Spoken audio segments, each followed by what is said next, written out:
Louvado seja o nosso Senhor Jesus Cristo, para sempre seja louvado. Salve Maria Imaculada. Com grande alegria estamos aqui novamente para partilharmos um pouco a palavra de Deus, que Deus tem para falar para cada um de nós e que nós precisamos aprender e guardar no coração. Peçamos ao Espírito Santo, que vem nosso socorro, que ilumine a nossa inteligência, dê unção para escutar a palavra e unção para vivê-la, para praticar o nosso dia a dia.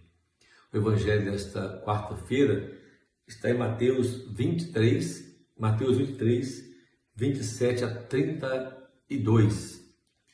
Hoje celebramos Santa Mônica, mulher de oração. Pensamos que ela interceda por nós, para que essa palavra produza em nós fruto de conversão. Anúncio do Evangelho de nosso Senhor Jesus Cristo, segundo São Mateus. Glória a vós, Senhor. Diz o Senhor Jesus: ai de vós, escribas e fariseus hipócritas, sois como sepulcros caiados. Por fora parecem belos, mas por dentro são cheios de ossos de cadáveres, de toda podridão. Assim também vós, por fora pareceis justos diante dos outros, mas por dentro estáis cheios de hipocrisia e injustiça. Ai de vós, escribas e fariseus hipócritas, construís sepulcros para os profetas e enfeitais os túmulos dos justos. E dizeis: tivéssemos vivido no tempo de nossos pais, não teríamos sido cúmplices da morte dos profetas. Com isso, confessais que sois filhos daqueles que mataram os profetas. Vós, pois, completai a medida de vossos pais. Palavra da salvação, glória a vós, Senhor. Jesus continua firme, continua com os ais, ou seja, com uma palavra dura de punição mesmo, sobre a conduta dos fariseus e dos escribas. E esse versículo, capítulo 23, é toda essa chamada de atenção aos escribas e aos fariseus. E vamos lembrar como é que começa esse capítulo. Foi quando Jesus começa dizendo sobre eles: olha, os escribas e os fariseus sentaram-se no lugar de Moisés para ensinar, na cátedra de Moisés. Portanto, tudo o que eles vos disserem, fazei e observai, mas não imiteis suas ações. O que os escribas e os fariseus falavam e ensinavam? A palavra de Deus. Falavam a Torá. É isso que eles deveriam ensinar. E eles ensinavam isso. Só que, na verdade, não ensinavam como deveriam. Porque falavam, ensinavam, mas a prática, a conduta, o jeito de ser e de agir não estava de acordo com aquilo que eles falavam. Por isso ele adverte: vocês, o que eles falam, vocês podem viver, mas não olha a conduta deles. Em primeiro lugar, que eram práticas vazias. Eles ensinavam a palavra, anunciavam as leis para o povo, mas não praticavam.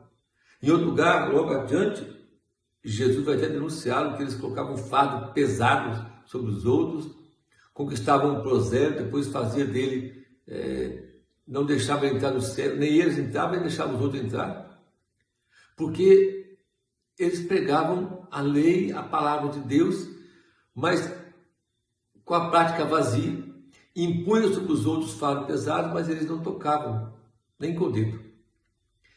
Por que que acontece isso? Por que as pessoas, por que Jesus está denunciando os escribas e fariseus, mas também nos tempos de hoje? Nós também temos que ter essa atenção. Primeiro, na nossa vida, se ela está de acordo com a nossa fé. Se nós estamos buscamos viver o que nós cremos. Nossa fé, se a nossa vida realmente ela aponta para aquilo que nós acreditamos, aponta para a vida de Cristo, para Jesus que é Senhor. Se a nossa fé de católicos aponta para a igreja e para a santidade da igreja. Mas também precisamos ter cuidado com o que nós ouvimos, a quem nós estamos dando ouvidos. Porque o grande problema aqui é que os escribas e fariseus usavam da palavra para tirar proveito da situação. para tirar proveito próprio e não viviam o que falavam. Na verdade, eles não tinham a palavra de Deus com aquilo que era de fato. Na primeira leitura de hoje, 1 Tessalonicenses capítulo 2, versículo 13, Paulo faz um elogio e ao mesmo tempo fica um alerta para nós.